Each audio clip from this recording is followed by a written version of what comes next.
Mesdames et messieurs, bonsoir et bienvenue dans cette nouvelle édition de votre journal de 22h. Voici les grands titres. Tenue de la troisième séance du Conseil des ministres, plusieurs projets discutés et adoptés.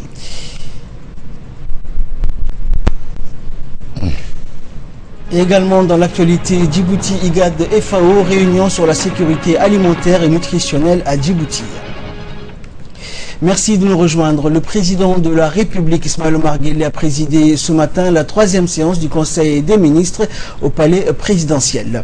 Plusieurs projets étaient à l'ordre du jour de ce Conseil, dont la réorganisation du ministère de l'économie et des finances chargé de l'industrie et la création du Conseil supérieur de la statistique. Le ministère de l'Intérieur a présenté à ce propos un projet reconnaissant d'utilité publique l'association PLA. Écoutons à présent le compte rendu du ministre délégué à la coopération international Ahmed Ali Sillay, qui a pris la place du chef de la diplomatie djiboutienne et porte-parole du gouvernement Mahmoud Ali Youssouf, actuellement en déplacement à Addis Abeba.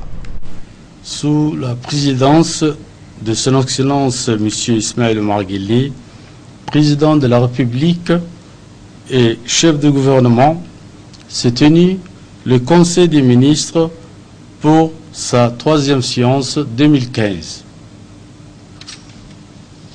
Ministère de l'économie et des finances chargé de l'industrie, projet de loi portant réorganisation au ministère de l'économie et des finances chargé de l'industrie. La mission de ce secteur, du secteur de l'économie et des finances est centrée sur les attributions du ministère de l'économie et des finances chargé de l'industrie tel que défini par le décret numéro 2013-0058 PRE du 14 avril 2013 fixant les attributions des ministres. Au terme de ce décret, le ministère de l'économie et des finances est chargé de la mise en œuvre et de la coordination de la politique économique et financière, de la gestion économique et financière, de la gestion du portefeuille de l'État, des ressources et du contrôle financier des établissements monétaires et du crédit.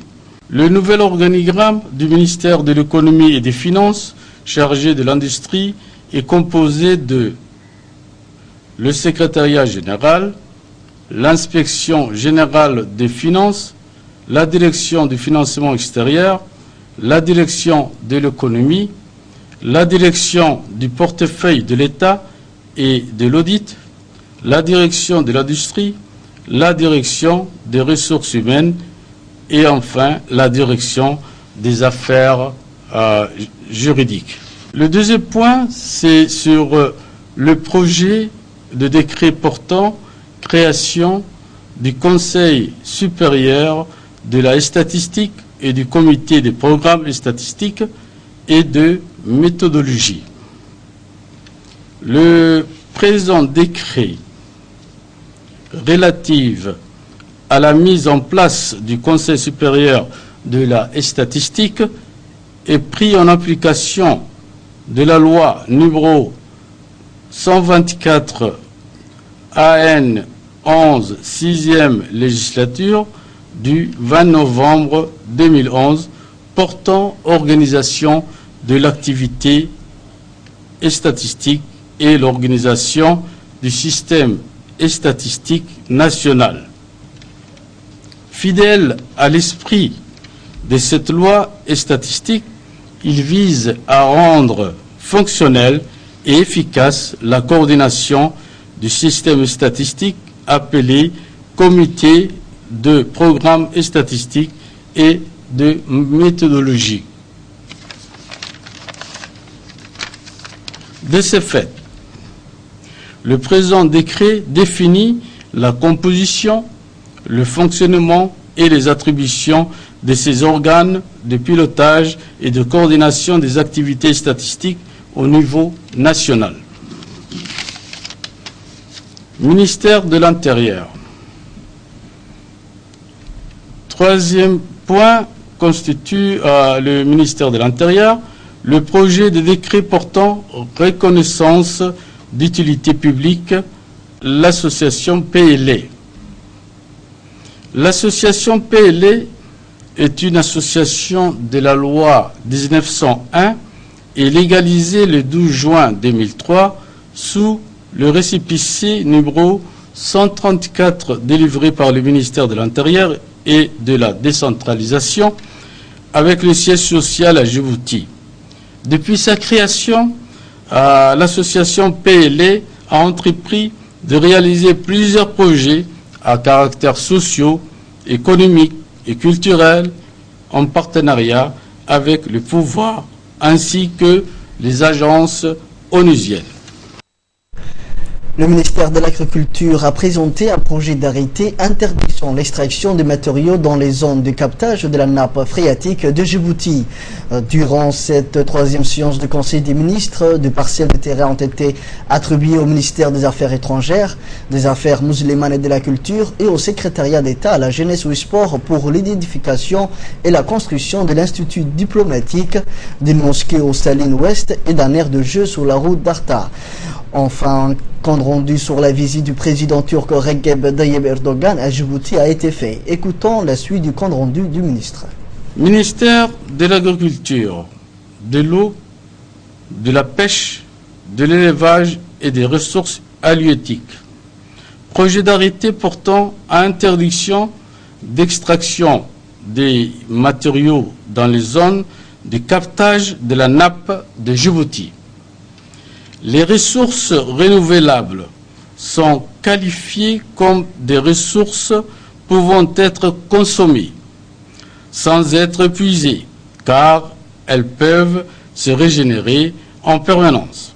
Ces ressources sont notamment l'air, l'eau, les sols ou encore des ressources biologiques de la flore et de la faune, tels que les forêts, les pâturages, les pêcheries, les maritimes, les biodiversités, les espèces animales et les végétales. L'évolution de l'activité humaine, telle que l'extraction de matériaux, remblais, sable, galets, alluvions, etc., a introduit des modifications importantes sans les conditions d'équilibre de la nappe de Djibouti.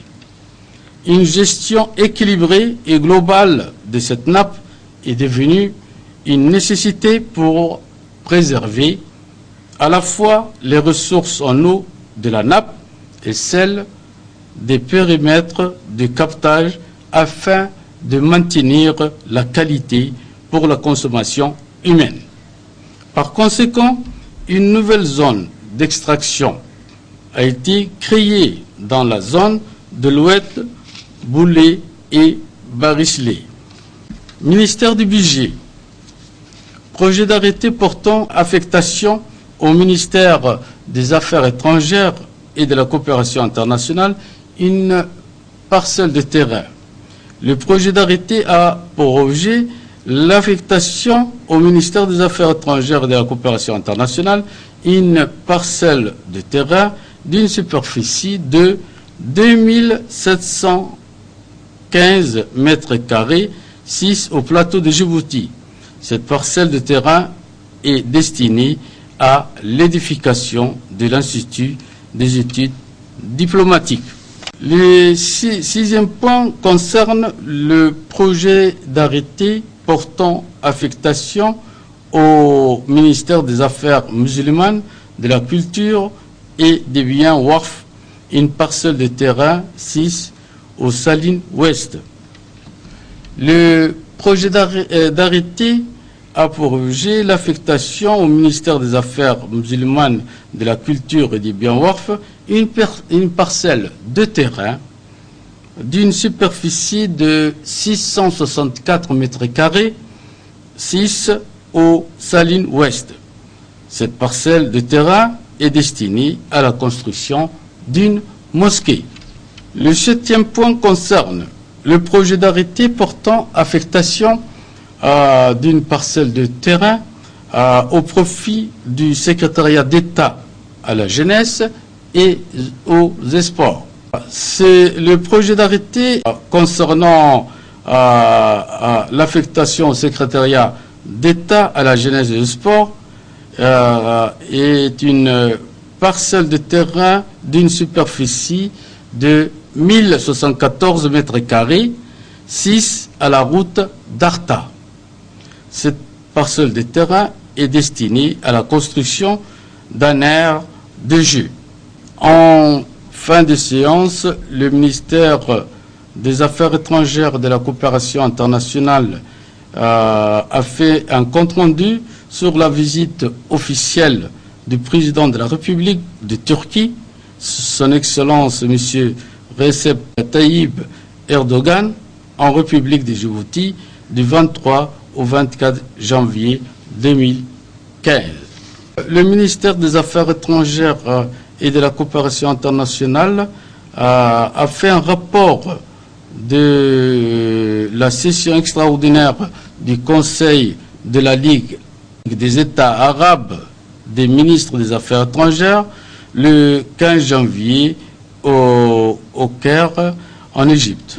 Le ministre du Travail chargé de la réforme de l'administration a fait un rapport de mission qu'il a fait à Paris et à Rabat du 11 au 16 janvier 2015.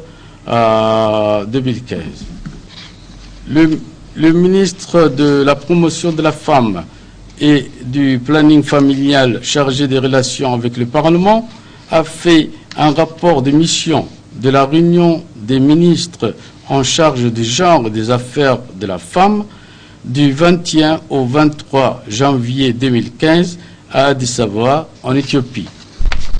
Et à l'issue de cette séance, le ministre de l'Équipement et des Transports a fait un compte-rendu de la visite du travail qu'il a effectuée du 7 au 9 janvier dernier au Maroc. Et le ministre du Travail chargé de la réforme de l'administration a fait un rapport de sa mission à Paris où il a remis au président de la République française un message de condoléances et d'amitié du président Guelleh après l'assassinat des journalistes de Charlie Hebdo le 11 janvier dernier. Il a fait également un compte-rendu de sa participation au Conseil des ministres arabes du travail qui s'est tenu du 12 au 16 janvier au Maroc. Le président de la République, Ismaël Omar Guelleh, a reçu aujourd'hui au palais présidentiel le ministre éthiopien des Finances et du Développement économique, Soufiane Ahmed. Le ministre éthiopien a été introduit auprès du président de la République par son homologue djiboutien Ilyas Moussa Dawale. Cette rencontre a eu lieu en présence notamment de la conseillère diplomatique du chef de l'État, Fadhiya Djama'uddin, et de l'ambassadeur de l'Éthiopie à Djibouti, Souleymane Dedifou. Dans un point de presse accordé à la télévision nationale, le ministre éthiopien, qui est aussi le candidat au poste du président de la BAD, la Banque africaine pour le développement, a remercié le chef de l'État pour l'accueil chaleureux qui lui a été réservé. Notre discussion avec le président de la République a porté sur les relations bilatérales, notamment dans le domaine de l'économie et les projets d'interconnexion, a-t-il précisé. Souleymane Dedifou a remercié la République de Djibouti pour son soutien à sa candidature au poste du président de la Banque africaine de développement. Et de son côté, le ministre de l'économie et des finances, Ilyas Moussa Dawale, s'est félicité des bonnes relations qui existent entre la République de Djibouti et l'Éthiopie. Il a rappelé que la République de Djibouti soutient la candidature du ministre éthiopien des Finances au poste du président de la Banque africaine de développement. Selon le ministre, de très nombreux points ont été abordés durant cette rencontre entre le chef de l'État et le ministre éthiopien. On l'écoute. Vous savez, les relations très particulières que nous avons avec nos amis frères éthiopiens. Le ministre des Finances vient très régulièrement à Djibouti, comme moi-même, je me rends régulièrement sur l'Éthiopie parce que nous avons plusieurs projets en commun. Et donc c'est dans ce cadre-là qu'il est venu et en même temps il était venu pour rendre visite au président de la République parce que la République de Djibouti a présenté la candidature du ministre Soufiane Ahmed pour la présidence de la BAD. Et Djibouti est le principal, ou en tout cas le pays qui a proposé sa candidature au reste de l'Afrique et au reste de partenaires à la BAD. Voilà, donc le président était en train de l'encourager et pour cette candidature et donc ces élections de la BAD pour le mois de mai prochain. Pour le reste, nous avons parlé bien sûr des projets d'envergure, notamment sur tout ce qui est projet d'interconnexion en infrastructure, sur le chemin de fer Tadjoura-Mekele, sur le projet de pipeline d'hydrocarbures entre Djibouti et l'Éthiopie. Donc il y a eu plusieurs questions d'intérêt évoquées, mais cette fois-ci c'était pour montrer l'intérêt et le support entier que la République de Djibouti porte sur la candidature de l'Éthiopie pour la présidence de la BAD.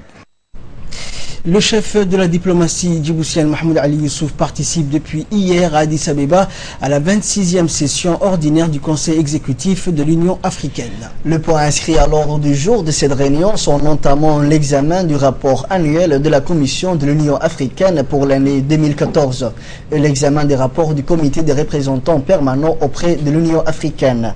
Lors de son intervention, le chef de la diplomatie djiboutienne Mahmoud Ali Youssouf a abordé la situation de la paix et la sécurité dans la région. Il a évoqué notamment le différend frontalier qui oppose notre pays à l'Érythrée, notamment la médiation du Qatar qui n'a donné le résultat escompté. Autre nouvelle du pays, une réunion sur la sécurité alimentaire dans le pays membre de l'IGAD se déroule ce matin à l'Institut des études diplomatiques du ministère des Affaires étrangères. Cette réunion se tenue en présence du responsable du bureau de l'IGAD chargé de l'agriculture et de l'environnement, du directeur du bureau de l'IGAD chargé de changement climatique basé à Nairobi et du conseiller technique du ministère de l'Agriculture. En effet, ce groupe de travail sur la sécurité alimentaire échange régulièrement des informations sur les problématiques liées à la sécheresse qui provoquent souvent des famines, les conditions climatiques et la constitution de stocks alimentaires dans les pays de la sous-région. Il étudie également les moyens à faire face aux situations d'urgence. Ce groupe de travail est co-présidé par l'IGAD et le bureau sous-régional pour l'Afrique orientale et centrale de la FAO, l'Organisation des Nations Unies pour l'alimentation et l'agriculture. Il informe également les autorités de la région dans les diverses situations, lesquelles plaident ensuite la cause des populations touchées auprès des pays donateurs et divers autres organismes. UN agencies represented by WFP, UNICEF, UNHCR and myself are greatly honored and privileged to have you here for this important workshop on food security and nutrition working group, the FSNWG, National Stakeholders Consultation. Toujours en nouvelle du pays, le directeur bureau de l'IGAD chargé des affaires relatives au changement climatique, Gouled Artan, et le conseiller technique du ministre de l'Agriculture ont rappelé durant leur intervention l'objectif de cette rencontre qui est de réviser les termes de référence du groupe du travail sur la sécurité alimentaire et la nutrition. La sécurité alimentaire et la nutrition exigent des efforts considérables selon le vœu du président Guelleh et nous devons répondre et faire face à toute situation d'urgence, ont-ils indiqué. Selon Gouled Artan, le groupe chargé de la nutrition et de la sécurité alimentaire constitue une plateforme de partage de données et d'informations sur chaque situation. Des solutions consensuelles doivent être trouvées suite à une analyse approfondie de chaque situation, de ses causes et de ses conséquences. Toutes les parties prenantes doivent y contribuer pour le plaidoyer et les différentes interventions. Un comité de réflexion est constitué, il est co-présidé par l'IGAD, la FAO et le bureau régional de l'Afrique de l'Est et du Centre. En personne, Djibouti met des efforts considérables pour accomplir la sécurité alimentaire. La stratégie et le programme de développement rural pour la période 2009-2013 figurent dans le programme national de sécurité alimentaire, lequel a été actualisé en 2011. Cette stratégie et ce programme s'inscrivent en droite ligne sur l'initiative nationale pour le développement social, INDES, et les objectifs du millénaire pour le développement, OMD. Les résultats enregistrés sont encourageants. Dans le domaine du secteur primaire, notre pays accorde la priorité des priorités au programme de développement rural dans un contexte climatique et pluviométrique peu favorable au développement d'une agriculture intensive. Je vous propose d'écouter à présent les réactions de la représentante de la FAO à la suite de cette réunion. La tenue de cet atelier, qui est un atelier organisé par un groupe technique, c'est le groupe régional de l'appui à la sécurité alimentaire et à la nutrition. C'est encore un exemple qui démontre à quel point l'IGAD est actif dans la sous-région en appui aux pays membres de l'IGAD. C'est un exemple concret qui démontre qu'il y a un effort pour essayer de trouver des perspectives de comment appuyer les pays membres par une approche régionale. Il existe un grand nombre d'initiatives au niveau national de comment appuyer la sécurité alimentaire et la nutrition, mais une approche régionale peut permettre aux pays des conventions, des stratégies qui ne peuvent pas être prises en compte uniquement au niveau national. Donc la prise en compte au niveau régional de toutes sortes de problématiques, par exemple la gestion et l'accès à l'eau, par exemple la gestion des ressources naturelles, sont toutes des perspectives régionales qui sont capitales comme importance pour pouvoir utiliser les ressources d'une région. Dans l'actualité également, la banque Dahabshil change de nom. Elle se nomme désormais East Africa Bank. Ces changements d'appellation répondent à une nouvelle stratégie financière et commerciale. En effet, l'annonce de cette mutation dénominale a été faite lors d'une cérémonie qui a réuni hier au Djibouti Palace Kempinski des personnalités politiques et des représentants du monde des affaires et de la finance. Cette cérémonie a vu la participation notamment du ministre du budget, Bodi Ahmed Roblé, du ministre du travail chargé de la réforme de l'administration, Abdi Hussein Ahmed, ainsi que du directeur général de la banque East Africa Bank, Hersi Derir, et ses proches collaborateurs. Le directeur en charge du secteur de l'investissement et du marketing ou la promotion commerciale de l'East Africa Bank, Mohamed Dahir, était également présent, tout comme les responsables d'autres institutions bancaires. Et dans un discours prononcé à cette occasion, le directeur en charge des investissements et du marketing, Mohamed Dahir, a souhaité la bienvenue aux autorités politiques et aux autres participants, affirmant sa satisfaction pour le changement de la dénomination commerciale de la banque Dahabshil en East Africa Bank. Nous allons poursuivre nos efforts pour contribuer efficacement à la reconstruction de nos collectivités et à la croissance et l'expansion de l'industrie dans notre région, a déclaré Mohamed Dahir en remerciant les clients de la banque. Enfin, le directeur des investissements et du marketing a souligné qu'avec ce nouveau nom, la banque va continuer sa démarche pour bâtir un système financier islamique efficace qui vise à investir et à transférer des fonds vers des projets productifs et créateurs de richesses.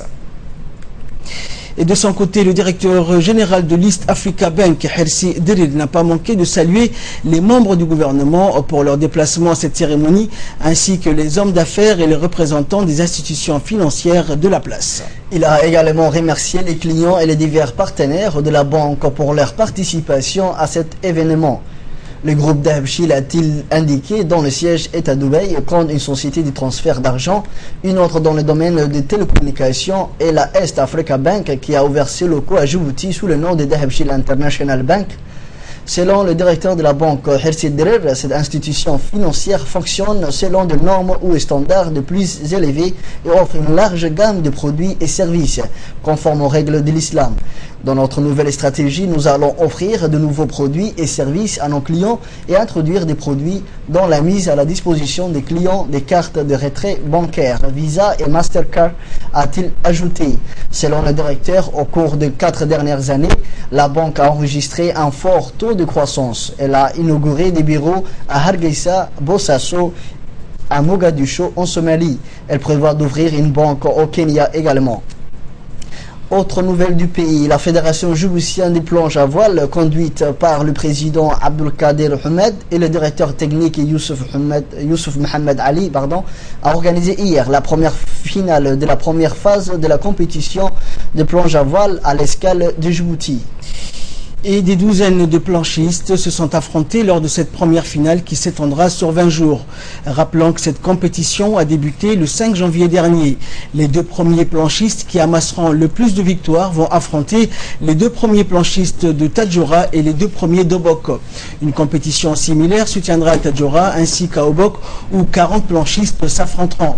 Et parmi eux, la Fédération djiboutienne de planche à voile retiendra les deux premiers de Tadjoura et les deux premiers d'Obok qui finalement affronteront les deux planchistes vainqueurs ici à Djibouti. Au final, la fédération retiendra les deux meilleurs planchistes sur les 6 afin de les former et les préparer pour la grande compétition régionale qui se déroulera en Algérie. Et dans son allocution, Abdelkader Hamad a indiqué que cette compétition joue un rôle crucial dans la vie de chaque planchiste et que la fédération ne ménagera pas ses efforts pour les former, les conditionner et les motiver davantage. La sécurité de ces enfants. Ensuite, nous remercions à tous les vélib blanchistes ici présents, c'est-à-dire ce sont les finalistes qui vont jouer et parmi eux, il y a deux qui vont sortir, des planchistes et un optimiste. Donc ces derniers vont affronter ceux de Tadjoura et ceux d'Obok. À travers cela, nous allons prendre le meilleur parmi ces 6 planchistes qui seront en finale. Enfin, parmi les finalistes, il y aura 2 que nous allons essayer de former, à préparer pour la prochaine compétition régionale qui aura lieu en Algérie. Donc, c'est une compétition africaine. Donc. Et c'est sur ces images que prend fin cette édition. Merci à vous de l'avoir suivi. Nous vous souhaitons à toutes et à tous de passer une agréable soirée avec la suite de nos programmes télévisés.